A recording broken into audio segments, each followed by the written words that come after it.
Hello guys, welcome to my channel. Today I'll present you with the Caesar build and team guide. We're finally getting an S-rank defense unit, the first of its kind, and she's pretty good as well, especially for the new end game mode that we're going to get, which is a survival based game mode where there is no time limit, and having a strong defensive unit like her is definitely going to help you a lot in that mode as well. Let's begin with her main stats. For drive disc 4, you'll want to have crit, drive disc 5 physical damage, and drive disc 6 impact stat.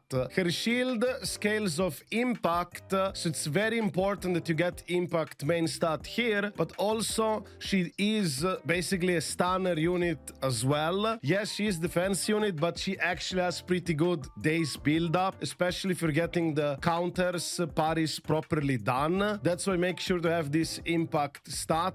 And also if you don't have her signature weapon, which is the only defense signature weapon that has impact, it's a very hard to come by stat.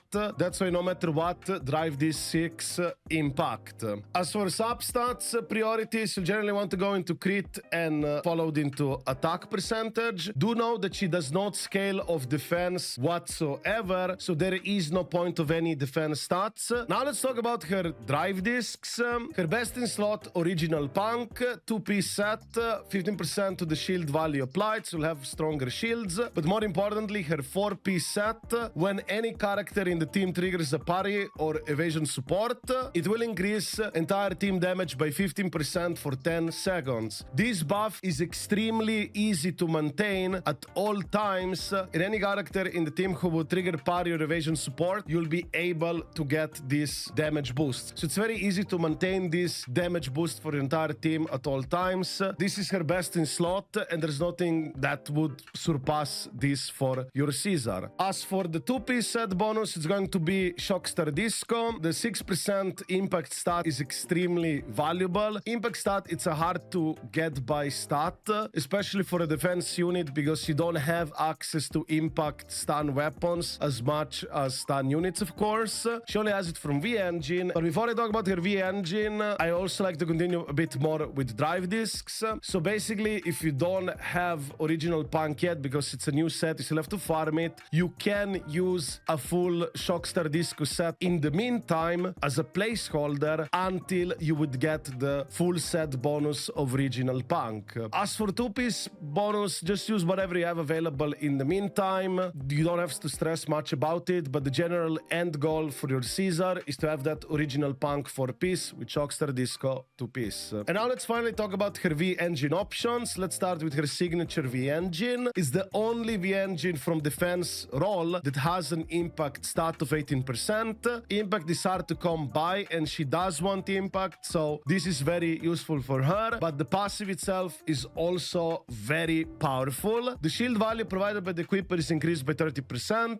so you're gonna have more beefier shields. But more importantly, when squad members trigger a counter or perfect dodge, all squad members will deal 18% more damage and also inflict 12% more days for 20 seconds. Repeated triggers refresh its duration, so you can basically maintain this buff at all times, because any member in your squad who triggers a counter or perfect dodge will get you this boost. So you can maintain it at all times, and this V-Engine is extremely strong for Caesar. And if you really want to have a strong Caesar in your team, I highly do recommend you try to get this V-Engine if you can, because the alternatives, realistically, they're not really there at all. So let's talk about these alternatives. You don't have V-Engine. None of these options are really that good. Let's begin with the Battle Pass V-Engine, Spring Embrace. This one has attack percentage stat.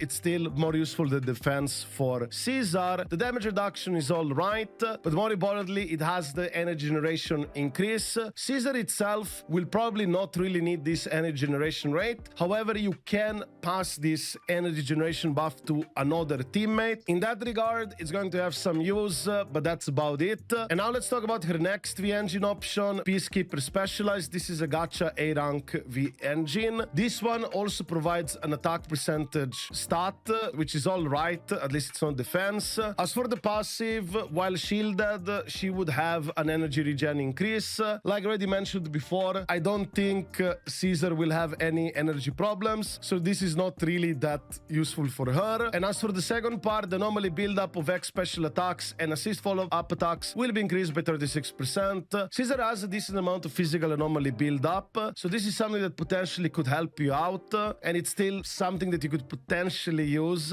But even then, I don't think this V engine is that good at all, but you could potentially try it. And lastly, the true free-to-play option, which is a craftable V engine that you can make it whenever you want, original transmorpher. So what is good about this V engine? Because the advanced stat HP is completely useless. The max HP increase is also completely useless. However, the passive, when attacked, the equipper impact is increased by 16% for 12 seconds. This is the only useful part. And as already stated before, getting impact stat is hard to come by. So in this regard, this would be useful just because of this impact stat increase. And that's about her V engine options. As you can see, she does not have that many V engine options. And if you can get the signature, it's going to massively help you. If you cannot, you most likely will just have to use original transmorpher, or I guess spring embrace if you want to have that energy generation passed on to another teammate. Now let's talk about Caesar team option. For Caesar, she can be pretty much played in all kinds of teams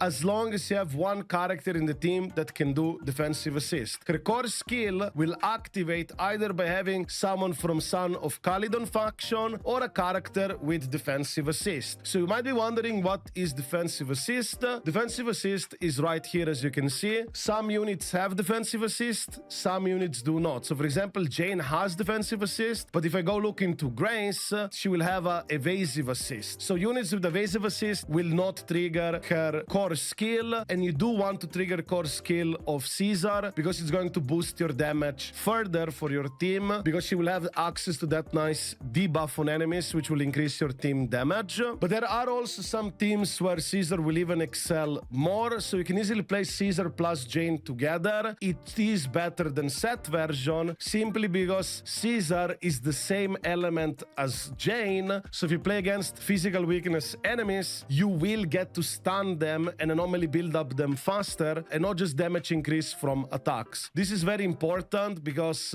if you're playing a stunner against enemies that are resistant to its element or neutral, you will build up less days than having somebody who's on the weakness. So Jane and Caesar naturally will work together just because she's the same element, and also Caesar has a lot of really strong buffs. Another teammate beside Jane and Caesar can also end up being Bernice. This is a basically premium team of 3 S rank units, and as long as enemies are weak to fire and physical, which right now, at least for some time to come, there's going to be a lot of enemies who are weak to that, it's going to be very powerful. You can also play Jane with Lucy, and then you put Caesar in the team until you get Bernice. If you're not planning to get Bernice, you just keep Lucy. And the other option is for those people who did not go for Jane, but you still want to play some physical coverage. You can easily go with Piper, Lucy with Caesar. This is also going to work perfectly fine. As already mentioned, try your best to match the weaknesses of enemies so you can maximize your overall damage, anomaly build up, and days build up. As for attacker-based teams, there are plenty of attack units that will benefit from Caesar. You can also play your Billy, Nicole with Caesar. This is going to work perfectly fine. Nicole is going to especially be useful for grouping enemies. If you do not need grouping, you could just go use Lucy instead. There is also another attacker that will benefit by having Caesar, which is going to be Nekomata. So Nekomata, Caesar plus Nicole. Once again, she's for grouping, but if you don't really need grouping, you can just go with Lucy instead. And then we also have Corin plus Caesar with Lucy. This is also going to improve Corin. The shield itself will be pretty useful because Corin doesn't really get to move or dodge while she's doing her X special skill. So having a strong shield, anti-level interrupt, increased resistance, and all that stuff is definitely going to make it more comfortable to play her. And lastly, we have Soldier 11. She can be also played with Caesar plus Lucy. So as you can see, for Caesar, she's very flexible, can be used in all kinds of teams,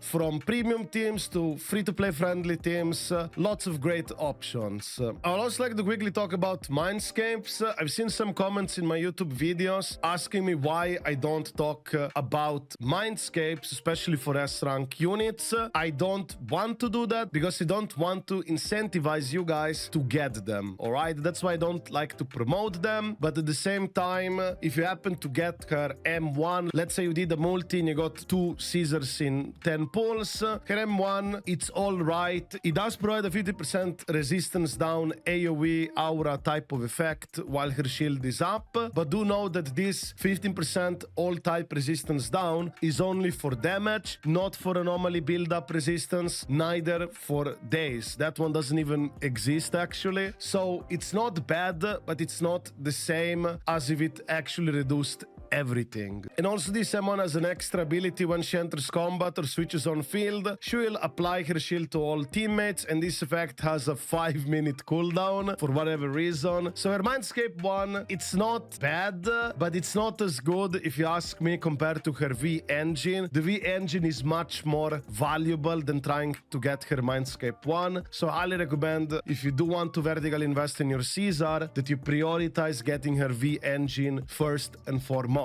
And now, with that out of the way, let's talk about bangbo options. For anomaly-based teams, especially if 2 physical in the team, like Caesar and Jane, you'll want to use Bang Volver. This one has good physical anomaly build-up, and the additional ability will also be activated. If you're playing Caesar with Lucy and then with Bernie, so you have 2 fire in the team, then you would be playing with Rocket Bow. This one has good fire anomaly build-up, and this is the one you would go for. As for attacker teams, you can still be using things like Rocket Bow or Bang Volver if you want, but you do have other options as well. Potentially the new Bang Bow, which requires 2 Sons of Calydon faction. I'm not certain about that Bang Bow, about its push mechanic. It does have a push mechanic that it's gonna push enemies closer to you, but we're not certain whether it's just for normal enemies, does it work on elites, and also how much this quote-unquote push is, and even the DPS of that bangbo, how it's gonna end up being. Potentially that bangbo could be good,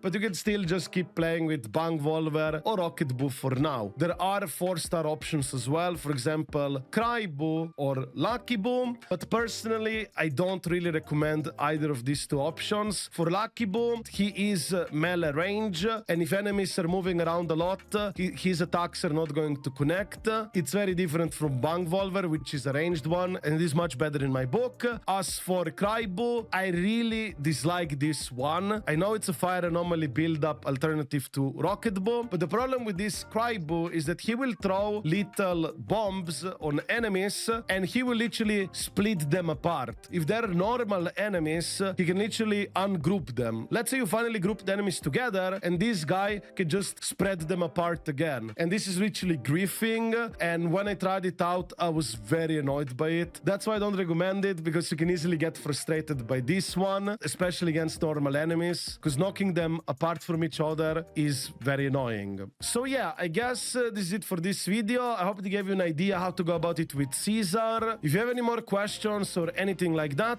feel free to ask me in the comments down below, or even better, feel free to ask me in my streams. I stream every single day on Twitch/YouTube. And of course, if you enjoyed this video, don't forget to give it a like and subscribe to my channel for more content like this. I wish you a wonderful day and see you in the next video.